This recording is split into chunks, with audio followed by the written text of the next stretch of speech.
So let's talk about how you are going to make 2026 your most audacious year.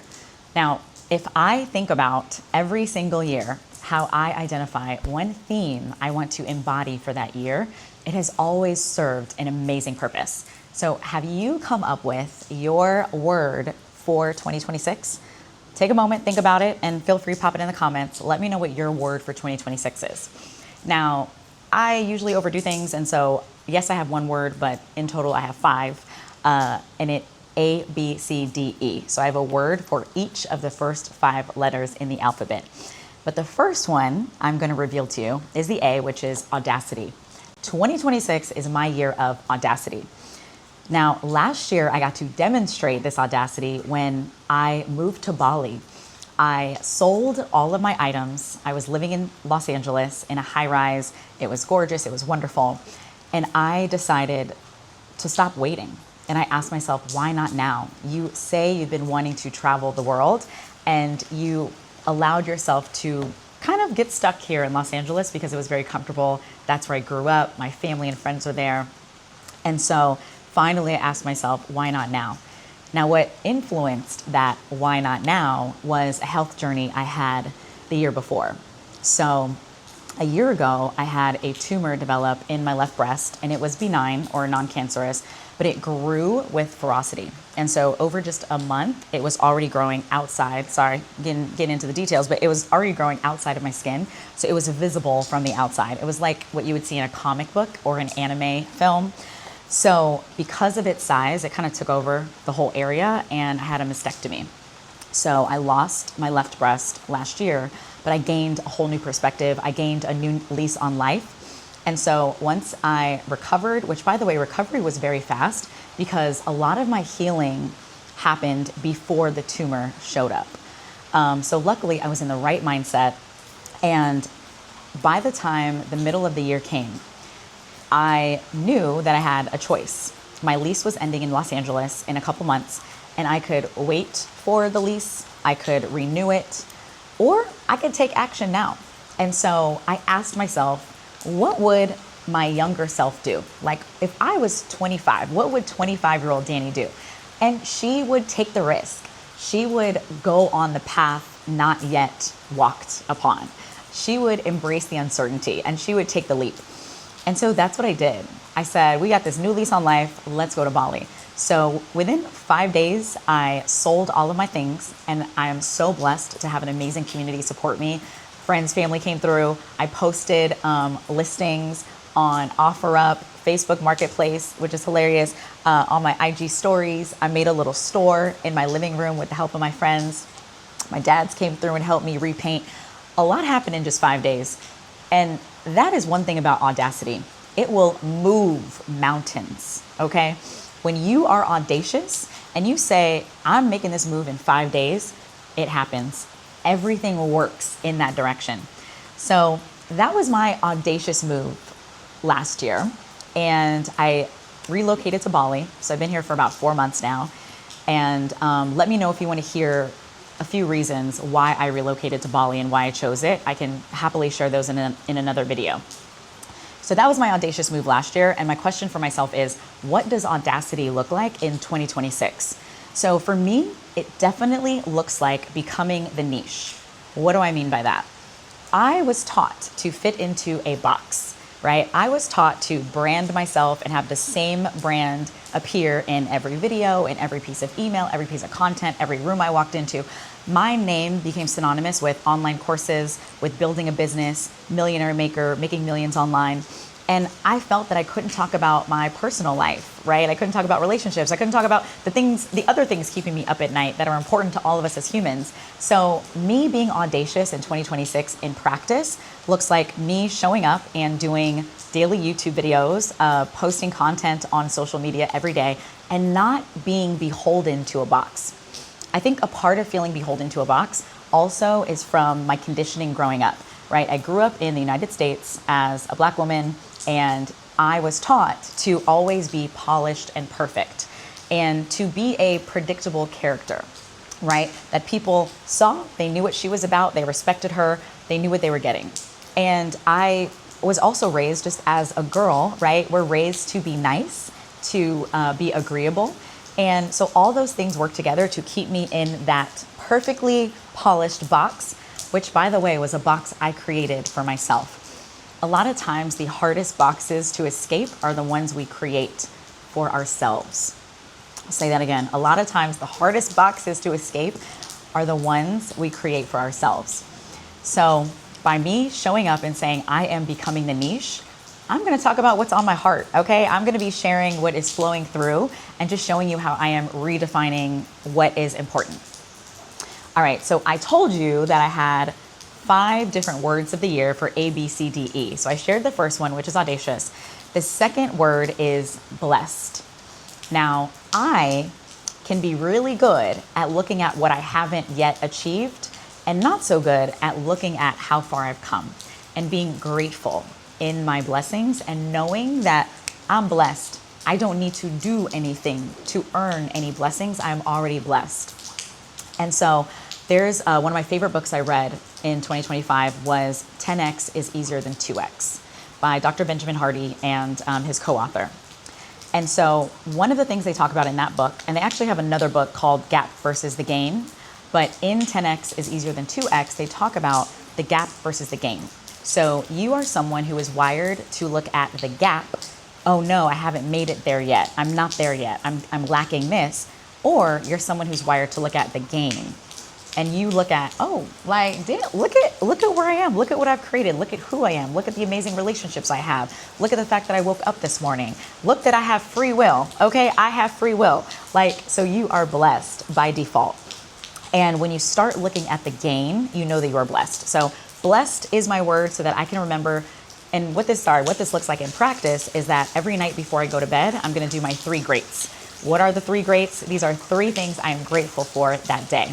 And they can be the smallest things, like the scooter ride I took today from Canggu to Ubud.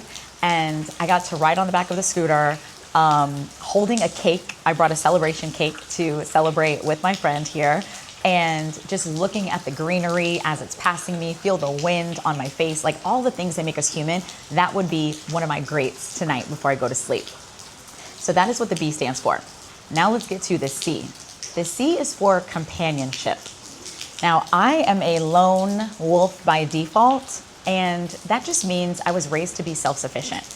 I was an eldest daughter, and my sister Giselle is 7 years younger than me.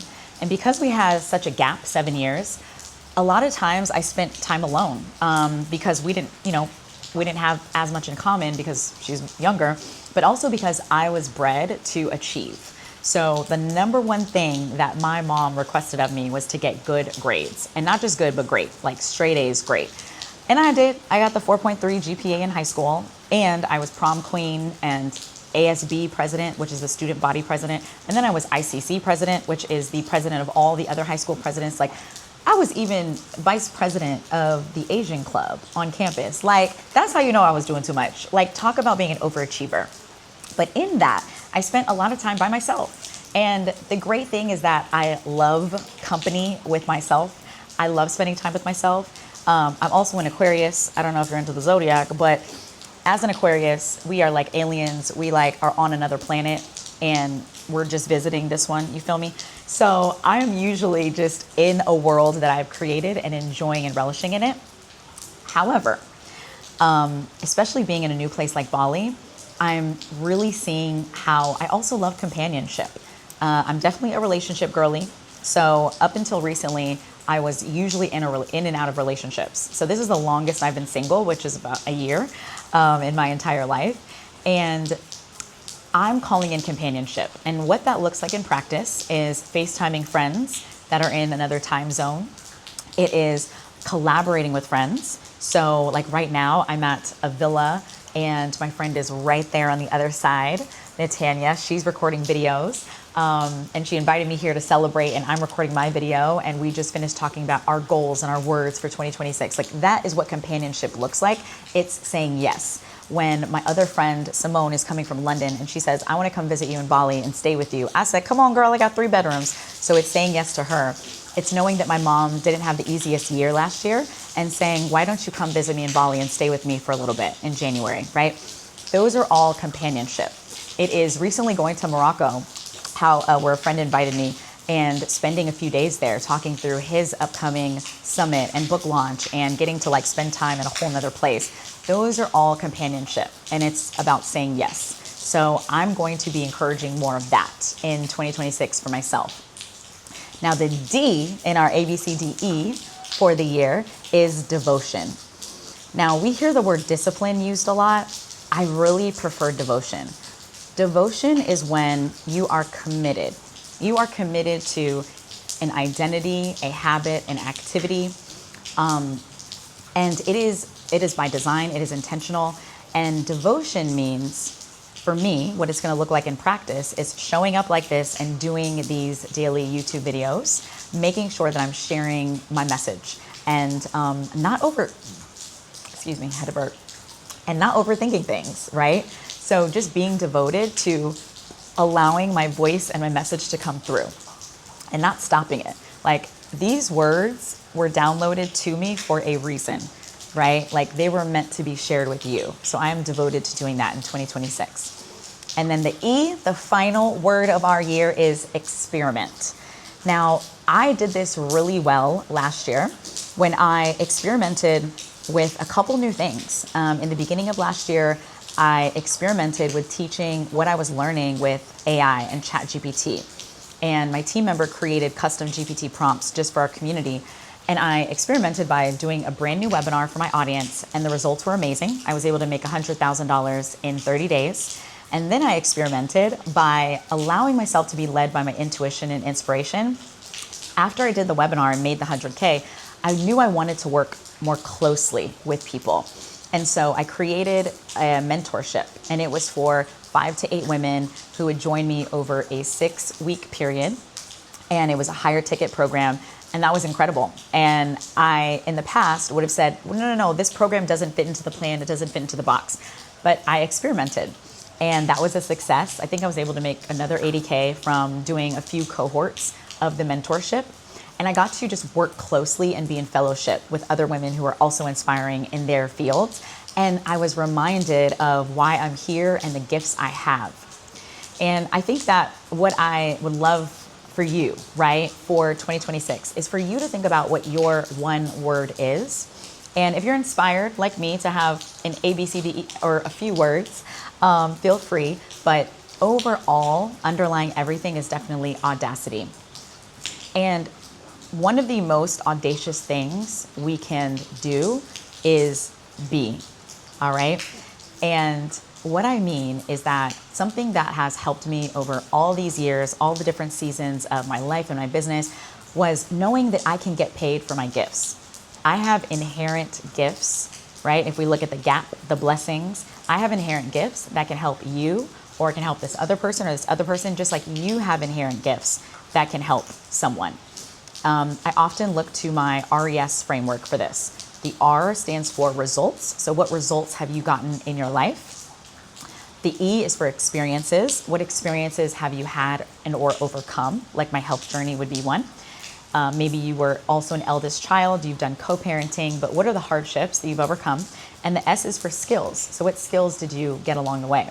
So I call it the RES framework because it resonates with your customers, with your most valuable payers, the people who are paying you with attention, time, and money. It's also called the RES framework because it commands RESPECT in the market. It commands respect in the market from others because you are focusing on your results, experiences, and skills that no one else has. And then it's also called the RES method because it can lead to residual income.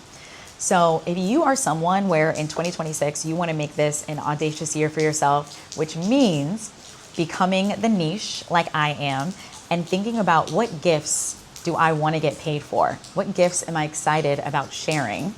Then I have something in the description box that can help you. So check that out. It's based on my almost 10 years now of getting paid for my gifts. All right, and with that, I'm so excited to be on this journey with you and bring in 2026 like only we can, and I will see you in the next video. I hope you hit subscribe because I will be dropping new videos, and I'll see you in the next one.